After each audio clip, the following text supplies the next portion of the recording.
Perkenalkan, nama saya Yuliana Penistitalan, NPM 51210014. Di sini saya akan menjelaskan tentang pengertian desain user interface dan 17 prinsip user interface. Yang pertama, pengertian user interface. User interface adalah proses yang digunakan desainer untuk membangun antarmuka dalam perangkat lunak yang berfokus pada penampilan. User interface designer bertujuan untuk membuat tampilan antarmuka yang mudah digunakan dan menyenangkan pengguna. Yang kedua, 17 prinsip desain menurut Deborah J. Mehill. Yang pertama, user compatibility, yaitu kesesuaian tampilan dengan tipikal dari user, karena berbeda user bisa jadi kebutuhan tampilannya berbeda. Contohnya, pada aplikasi Shopee sudah sesuai dengan kebutuhan penggunanya karena aplikasi ini dibutuhkan untuk orang dewasa. Yang kedua, produk compatibility, yaitu produk aplikasi yang dihasilkan juga harus sesuai, memiliki tampilan yang sama atau serupa. Menurut saya, produk compatibility yaitu produk aplikasi yang dihasilkan harus mempunyai tampilan yang sama atau serupa. Contohnya, pada aplikasi web, karena semua fiturnya mudah dimengerti dengan simbolnya. Yang ketiga, task compatibility. Itu fungsionalnya dari task atau tugas yang ada harus sesuai dengan tampilannya. Misalnya, untuk pilihan report, orang akan langsung mengartikan akan ditampilkan laporannya. Yang keempat, workflow compatibility.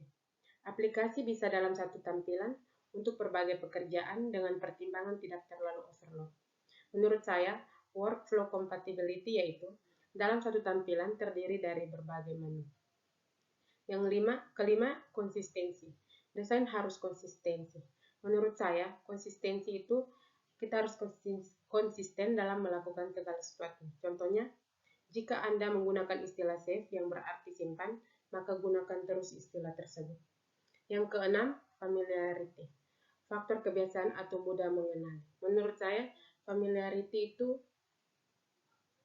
faktor kebiasaan yang mudah dipahami. Contohnya, ikon disket akan lebih familiar jika digunakan untuk perintah menyimpan. Yang ketujuh, simplicity atau sederhana. Aplikasi harus meringkas segala sesuatu yang ada menjadi lebih sederhana sekaligus bermakna.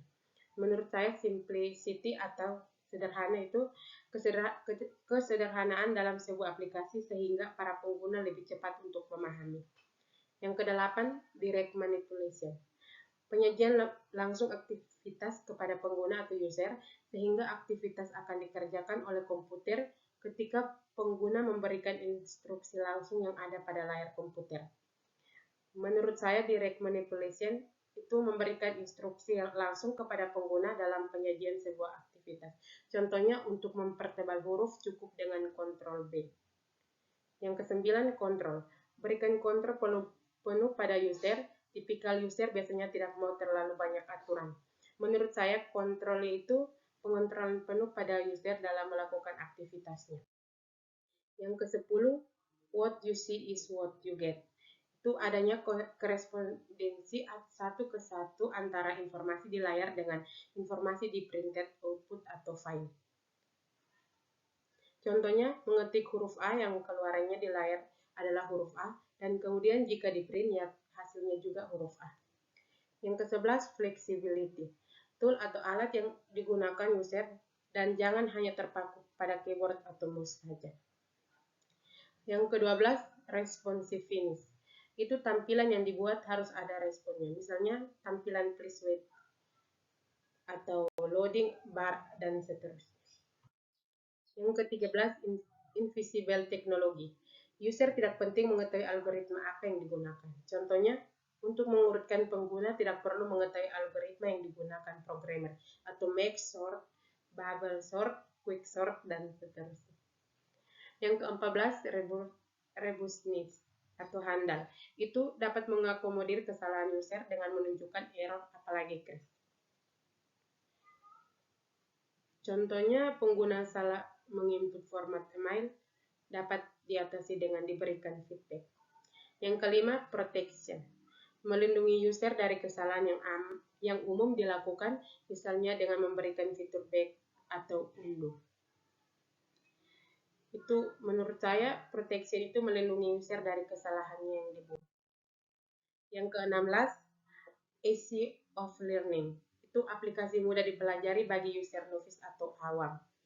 Menurut saya easy of learning itu aplikasi dapat dipelajari dengan mudah bagi user atau novice awam.